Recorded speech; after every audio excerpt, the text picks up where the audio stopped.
বন্ধুগণ, আজকে আমি আপনাদের সঙ্গে শেয়ার করব মজাদার আলু পালং শাকের একটি রেসিপি, যেটা ভাত রুটি পরোটার সঙ্গে দারুণ লাগে। আর এই জন্য প্রথমে আমি 250 গ্রাম পালং শাককে ধুয়ে পরিষ্কার করে নিয়েছি। তারপর আমি এইভাবে ছোট ছোট করে কেটে নিয়েছি।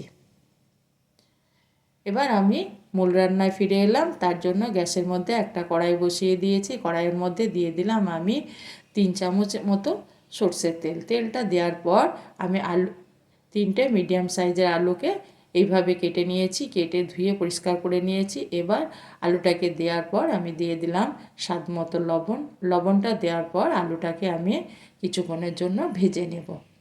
এইভাবে ঘুরিয়ে ফিরে আলুটাকে আমি ভাজবো কিছুক্ষণ আলুটা তেলের মধ্যে ভেজে নেওয়ার পর এটাকে আমি ঢাকা দিয়ে কিছুক্ষণ ভাজা করে নেব। আলুটা আমার অনেকটাই ভাজা হয়ে গেছে।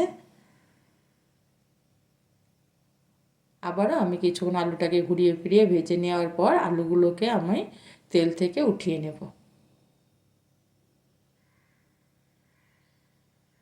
এরকম করে আলুগুলোকে প্রথমে ভেজে নিতে হবে।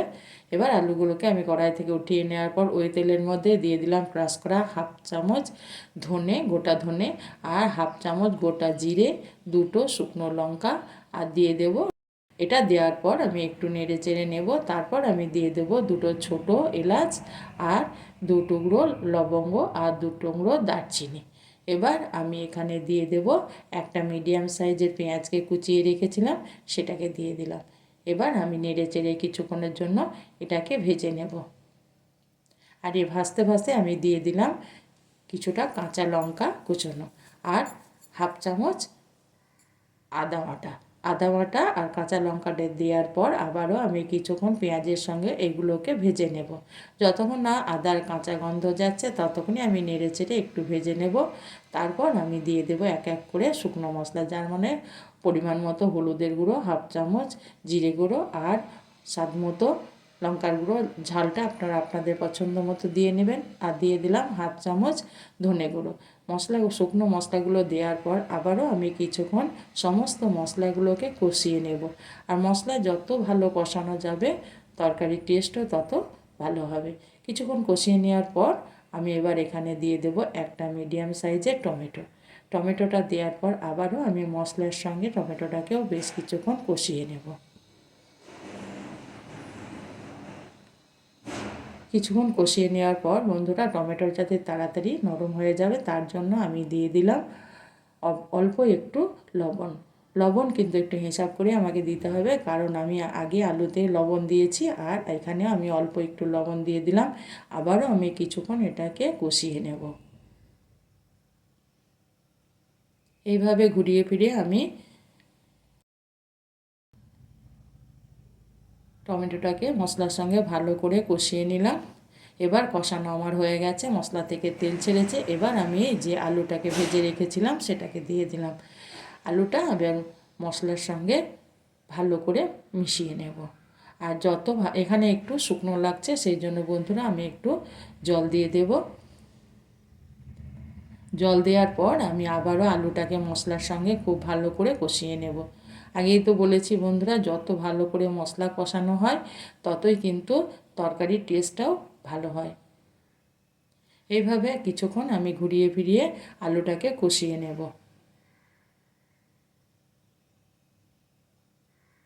আর ভীষণ মজাদার একটি আলু পালং শাকের রেসিপি, যদি একবার বাড়িতে ট্রাই করে দেখুন, ভাত রুটি পরোটার সঙ্গে সবাই আঙুল চেটে খেয়ে নেবে। আমি আবার একটু জল দিয়েছিলাম, দেওয়ার পর আবারও আমি এটাকে ভালো করে কষিয়ে নিলাম। আমার কষানো হয়ে গেছে বন্ধুরা। এবার আমি এখানে দিয়ে দেব কিছুটা জল। আমি এখানে 1.5 কাপ মতো জল দিয়ে দিলাম। জলটাকে দেওয়ার পর আলুর সঙ্গে ভালো করে এভাবে মিশিয়ে নেব। এবার এটাকে ফুটে উঠলে আমি এটাকে ঢাকা দিয়ে কিছুক্ষণ মিনিট 5 রান্না করে নেব। 5 মিনিট পর আমি ফিরে এলাম। আবার একবার নেড়ে চেড়ে নিলাম, যাতে দেখে নেব যে এগুলো সেদ্ধ হলো কি না হলো। আবারও আমি নেড়ে চেড়ে নেওয়ার পর এটাকে আমি একটা সাইডে গ্যাসের মধ্যে বসিয়ে রাখলাম। আর আমি অন্যদিকে একটা প্যান বসিয়ে দিলাম, প্যানের মধ্যে দিয়ে দিলাম 1 চামচ সর্ষের তেল। তেলটা দেওয়ার পর আমি এখানে 1 চামচ কুচনো রসুনকে দেওয়ার পর আমি রসুনটাকে তেলের সঙ্গে ভালো করে ভেজে নেব। রসুনটা একটু বাদামি কালার হয়ে এলে আমি এখানে দিয়ে দেব যে পালং শাকটাকে আমি কুচিয়ে রেখেছিলাম সেটাকে দিয়ে দিলাম। হ্যাঁ বন্ধুরা, এবার আমি পালং শাকটাকেও ভালো করে রসুনের সঙ্গে মিশিয়ে নেব, রসুন তেলের সঙ্গে মিশিয়ে নেব। আর এখানে আমি কোনো ঢাকা দেব না, ঢাকা দিলে এই পালং শাকের কালারটা সবুজ থাকবে না। এবার আমি দিয়ে দিলাম অল্প একটু লবণ, শাকের মতো আমি লবণটা দিলাম। যেহেতু আলুতে আমি লবণ দিয়েছি, যেহেতু আমি টমেটোর লবণ দিয়েছি, আমি সেই জন্য শাকের মতো লবণ দিলাম। এবার শাকটাকে আমি নরম করে নেব, নেড়ে চেড়ে ভেজে। এইভাবে ভাজতে ভাজতে শাকটা কিন্তু একদম নরম হয়ে যাবে।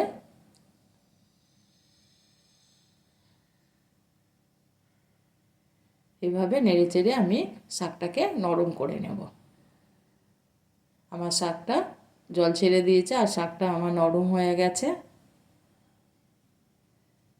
অন্যদিকে এটাকে আমি সাইডে রেখে দেব।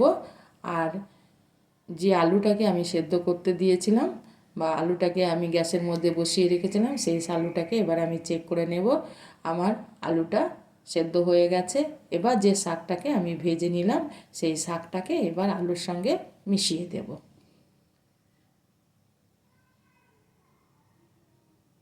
এবার আলুর সঙ্গে শাকটাকে ভালো করে মিশিয়ে নেব। আর এইভাবে একবার রান্না করে দেখুন বন্ধুরা, সবাই আঙুল চেটে খেয়ে নেবে। সমস্ত শাকটাকে আলুর সঙ্গে আমি মিশিয়ে নিলাম। আর যে প্যানটায় আমি এই শাকটাকে ভেজে নিয়েছিলাম সেই প্যানটা ধুয়ে আমি একটু জল দিয়ে দিলাম, যেহেতু জলটা অনেকটা শুকনো হয়ে গেছিলো সেই জন্য। এবার এটাকে নেড়ে চেড়ে আমি কিছুক্ষণ রান্না করে নেব। ফুটে উঠেছে, এবার আমি এটাকে ঢাকা দিয়ে আবারও মিনিট 2-3 রান্না করে নেব। 3 মিনিট পর আমি ফিরে এলাম। দেখুন বন্ধুরা, সুন্দর একটা কালার এসে গেছে আর তেমনি দারুণ সেন্ট বেরাচ্ছে। এবার আমি এখানে দিয়ে দেব কিছুটা কুচনো ধনেপাতা।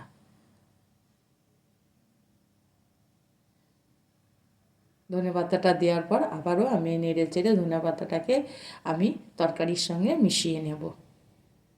আর যদি আমার ভিডিওটা ভালো লেগে থাকে তবে অবশ্যই একটা লাইক করবেন আর সাবস্ক্রাইব করে আমার চ্যানেলটির পাশে থাকবেন এই ছোট ছোট নতুন নতুন রেসিপিগুলো পাওয়ার জন্য। আমার আলু পালং শাক রেডি হয়ে গেল। এবার আমি এটাকে পরিবেশন করব গরম গরম ভাত।